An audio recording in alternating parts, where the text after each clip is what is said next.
No one is looking at the 9 photos that you most recently post. They're going to be looking at the reels and the hooks that they have in. Being limitless is knowing your success and your growth are built on a radical belief in yourself. Limitless is honoring your purpose, your health, and impact above all else. Limitless is never playing small, because the more alive you feel in your life, the more growth and success you attract. Hi, my name is Jamie Ratterman, and I am a holistic business coach, meaning I am just as invested in growing your health as I am in growing your wealth. With 11 plus years in brand and social media marketing, I help rebellious entrepreneurs master marketing, embody leadership, and say fuck it to the hustle. This show is here to encourage you to become more radically aware of your self-imposed limits, to break free of your shoulds, and to expand your brand into a movement led by you. Welcome, lovelies, to another episode of the Limitless Podcast. I am cozying up in New York. It finally is hitting like that 30-degree weather. I haven't got my Christmas tree yet, but I'm about to.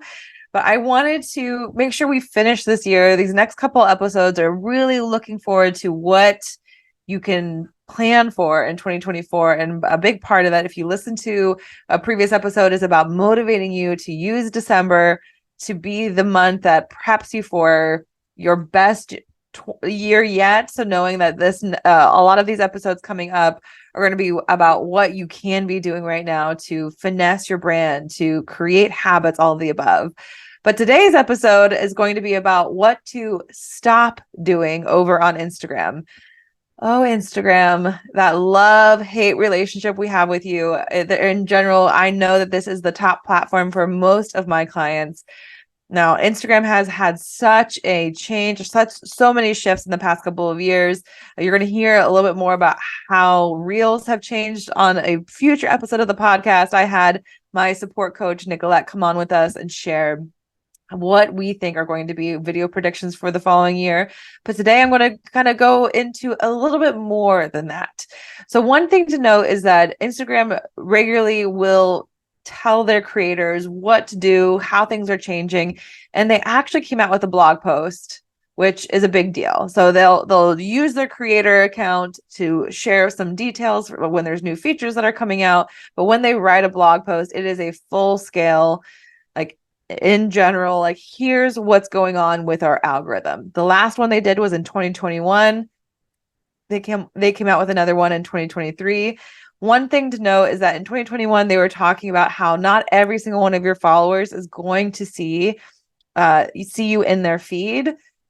And that was such a big statement for them to clarify, like, yeah, we're not going to serve all of your content to the people who follow you. That was like a controversy of sorts, let's say, in 2021. In 2023, they left it out completely. Meaning, in my opinion, and what we've been seeing across the board, is that people are spending time in the Explore feed, in the Reels feed, in stories, each of them having their own algorithms now, that the way in which we approach Instagram is going to continue to be a little bit different, and also going to continue to start to look like that For You page over on TikTok. Now, that's just more of a prediction than a confirmation, but how much time we're spending on the Reels feed is higher than what we're spending on the feed, like our, the people you follow feed. So just letting you know, the Instagram is going to continue to change, and we get to hear from them. I want to preface the things I'm going to share here today in saying, I want you to reignite yourself. I want you to remember that the social media gets to be tools that you use to build your wealth, to generate new leads in your business. That part of it is going to be that these platforms are going to change to be modeled after how we use them.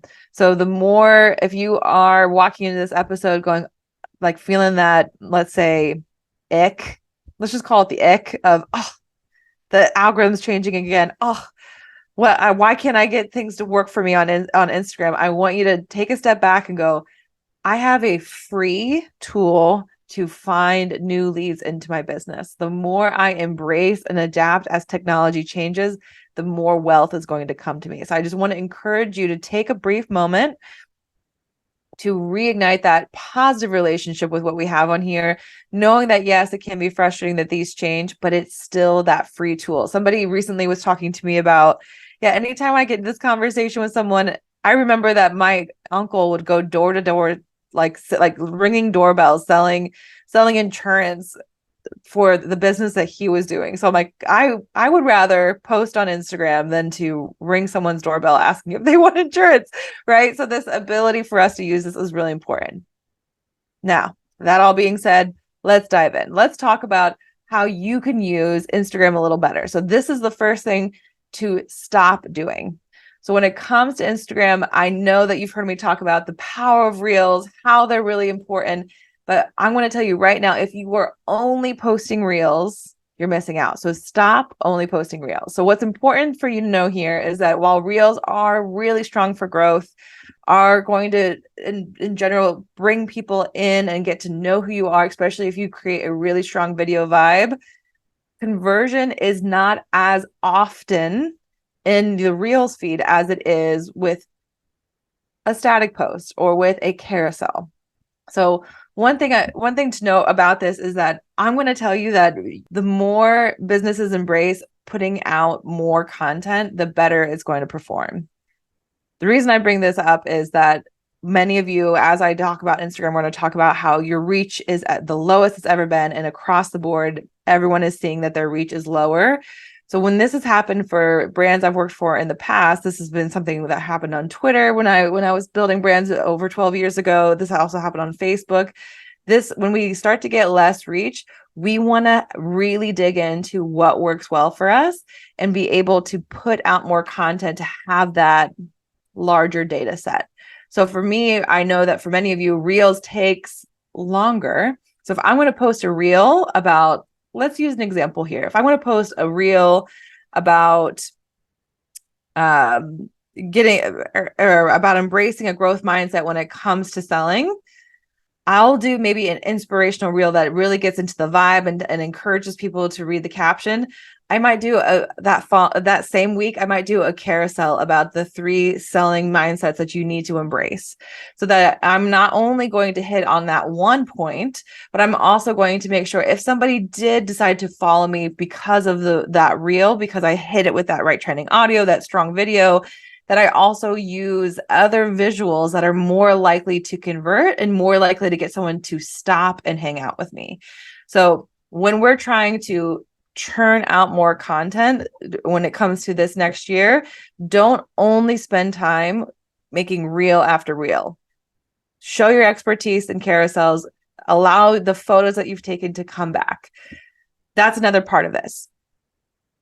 They listened to their audience at the beginning of the year. We all were saying we were sick of how Instagram had become only a video platform. They listened. So in general, things that are starting to get reach again, or have been getting more reach than they used to, static posts. So AKA you can post those 2 or 3 videos or 2 or 3 photos from your recent travel. You can also post just a day in the life. I've been loving a good weekend dump. So if you decide to do something fun with your friends over the weekend, so if you decide to post more photos, you can do it in a way that is more relaxed. All of these things are getting more reach. So right now, if you are posting every single day, a reel a day, I want to tell you post 4 reels a week and let those other 3 be carousels, static posts, or if you want to do that weekend dump idea of a couple of different photos that you want to put together. Give yourself the benefit of posting more, but different visual types. The second piece of what to stop doing, stop with this aesthetic feed. For any of you that are like, I need to make sure this post makes sense with this next post, it doesn't matter. Like, I just want to be really clear. I have a couple branding clients right now, and they tell me about how they painstakingly need their cover photos to be referenced to the next one, And I'm telling you that the aesthetic grid is over. It really is. No one is looking at the 9 photos that you most recently post. They're going to be looking at the reels and the hooks that they have in. So instead of focusing on a aesthetically pleasing 9 photo grid feed, I want to tell you to focus on how strong of a visual hook you have instead. So if you are posting a reel, do a cover photo or have a cover photo, but make sure that whatever the headline, so let's say I'm giving 3 tips to getting more reach on your Instagram. I want to make sure that that headline, that hook is somewhere in that cover photo. That would be what I tell you to focus on, more so than if I have a pretty picture that fits with the next pretty picture that's next to it. So the visual hooks are going to, in my opinion, trump trying to create an aesthetic feed. So stop worrying about aesthetics. Start thinking about how can I have some type of headline that's going to want someone to click, read, or swipe through my carousels instead. That's where to focus your time.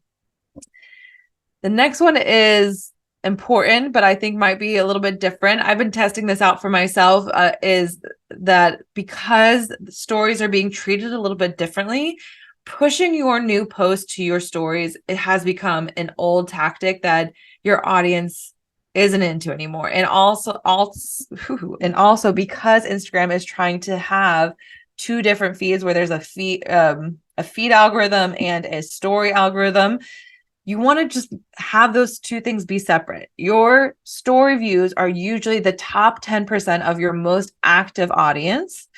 So the idea that you need to remind them every single time you post is a wasted story.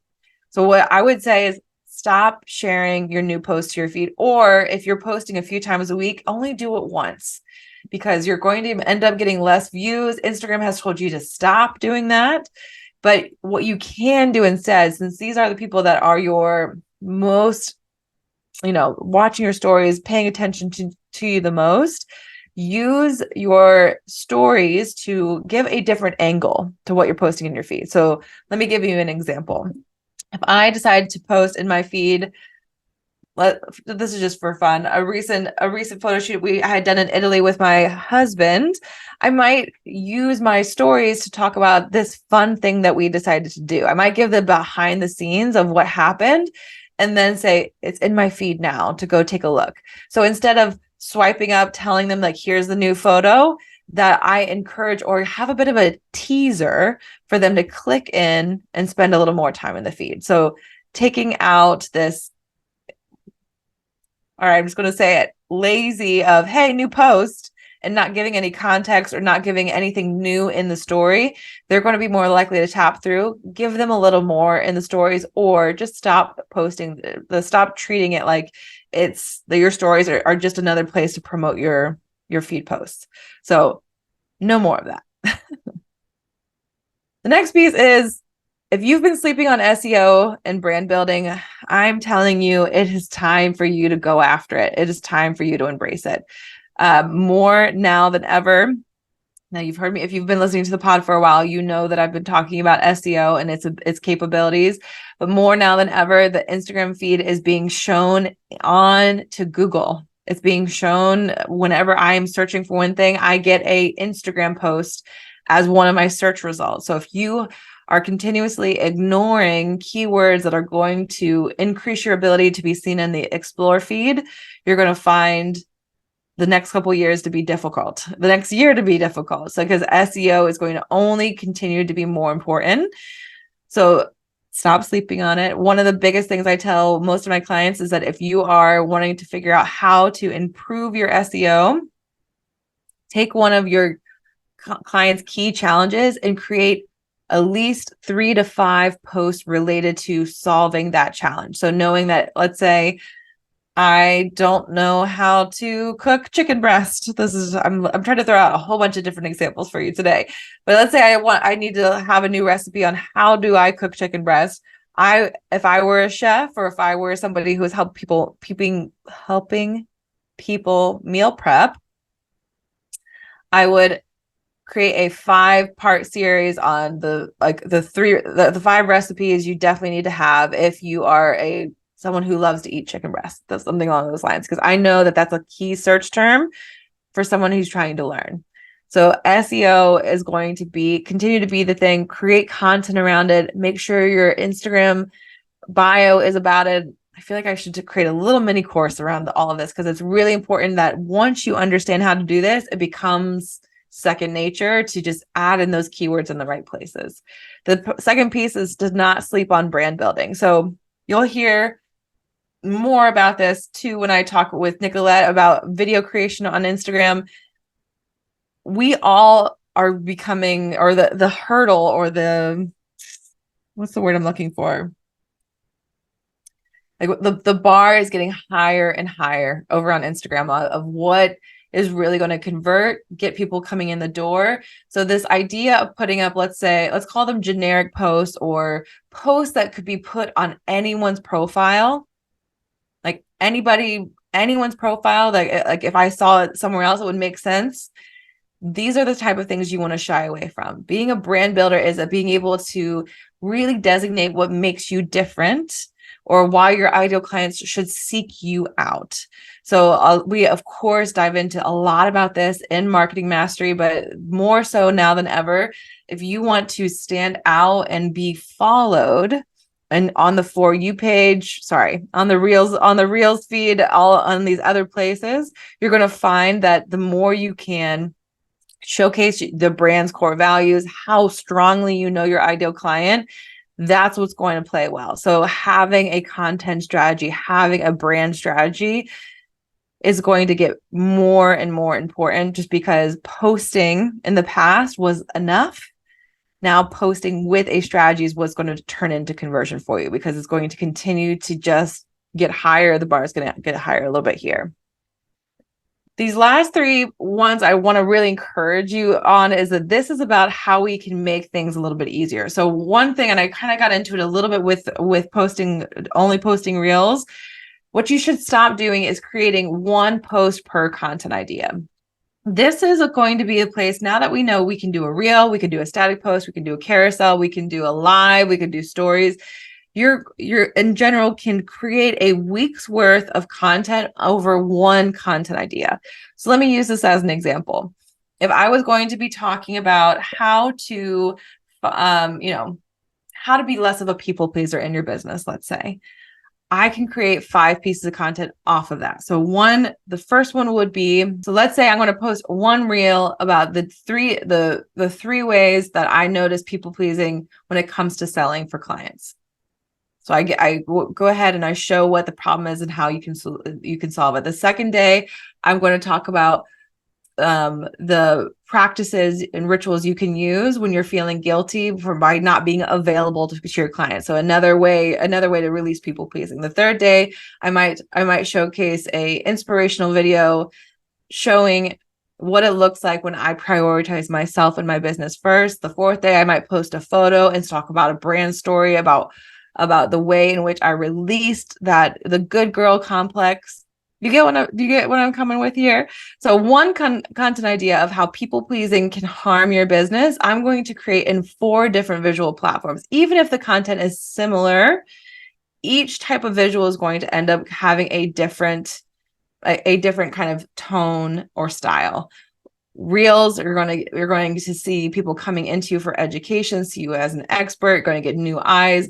Carousels are going to be higher conversion, higher savability. If we're doing a static post with a brand story, it's going to be people that want to spend time with you. You're going to be sharing more personally. You're going to get more comments. So knowing that if I'm going to have one strong content idea, if I want to post more, if I want this to be sustainable, I'm going to use the visuals as a way to put out more, simplify the process, and make sure it's sustainable to me. Because I'm telling you, the more you can get out this year, the more that you can post onto Instagram, the better it's going to be. The more you're going to know what's working well for you. And also the algorithm's going to appreciate it. I've been seeing a lot of people talking about 7 to 9 posts seeming to really be hitting the sweet spot where they can start to see what kind of topics are getting more reach. I'm not telling you that that's what you have to do. So when it comes to sustainably posting this year, the encouragement is for you to build that habit that if you are currently posting 2 posts, to just decide to set the goal to continue to post more. This is what happens when we lose a little bit of reach, that we really got to fine tune who our audience is. So when I'm saying what I'm saying here is to stop trying to create 5 pieces of completely original content on Instagram and instead use the multitude of visuals to come at it from a different way each time. So reels, carousels, static posts, use them all in different ways. inspire through reels, get that higher reach with carousels, convert, get people talking and saving with your brand stories and your static posts, get people engaging with who you are as a brand itself. Each of these are going to work really well, but you can be talking about the same topic or different angles of the same topic within each of those posts. So make sure quality content ideas get different visual types. This next one is actually kind of fun. If you are only having one call to action in your posts, stop doing it. You need more. You need more. So with calls to action, I want to encourage you to have at least 2 on every single post. So how does this take form? If you're doing a carousel, have one visually in the carousel and have one in the caption. It can be different.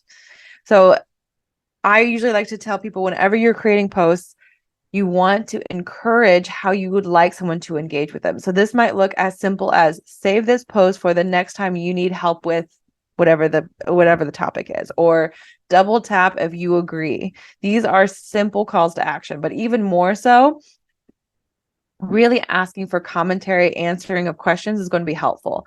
Now, in the past, I would normally say keep it to 1, simplify it, but now you may have somebody who reads your whole caption but doesn't see a call to action until the end. Put it at the top, put it again in the middle, put it again at the bottom. Allow someone, even if they decide to jump off, to know how you would like for them to engage with you. More calls to action is going to encourage more action. So allow yourself to use that within your reels, within your carousels, and of course, within your captions as well. Finally here, last piece, and I find this one to be the most important. Posting is not the only thing you can do on Instagram. So if right now all you're doing is seeing how people react to your post, you're missing out on a really important piece and something that Instagram has doubled down on in the past year. Use your DMs, use the comments. So in general, this is what I like to call TDE when it comes to my clients, and it's called total daily engagement. I give a couple strategies on how to do it, but the basics here are: take some time, 15 to 20 minutes, to reach out to your ideal clients. You can do that through the people who are commenting on your post or who are engaging with you, but also to being able to look at other thought leaders in your space, leaving insightful comments on there, and DMing and leaving in stories. Start to build relationships on Instagram. So it's not just about how much reach you can get, it's about how many conversations and connections you're truly creating. So here's your piece. Here's the things of what to stop doing, and I'll try to remind you of what you can do instead. Stop only posting reels on Instagram. Make sure that you have a mix of reels, carousels, and static posts everywhere in between so that you can use all that is getting reach on Instagram right now. Make sure you're not focused on the aesthetics of your grid, but do focus on your visual hooks so that you know that people can click in and watch your whole video. Don't push your new post to your stories. It doesn't work. Instagram's even asked you to not do that. Use your stories as its own audience. Stop sleeping on SEO and brand building. It's going to only get more important. Create numerous posts around the same topic. So use the visuals to make sure you're posting more, but not having to recreate the wheel each time. Make sure you're asking for more than one call to action in your captions and your content. And then, of course, if you aren't posting right now, maybe what can be a great start for you is to simply start to have conversation. Leave comments with your ideal clients, with thought leaders. Get out there and use this platform to connect. So hopefully this can be helpful for you to think about how can you start to take 1 or 2 of these pieces that I gave today and to really reignite your passion for Instagram, or allow this to be something that's more supportive to you. All of what I've shared today can help your performance to get a little bit better, but I would love to hear which one you're deciding to embrace. If you have listened to this podcast and you enjoy it, feel free to take a screenshot, tag me at Jamie Ratterman. That's JamieRattermann on Instagram, and tell me which one of these that you found to be the most insightful. I'd love to hear what I can look forward to seeing in your feed this year. Until then, live a little more limitless.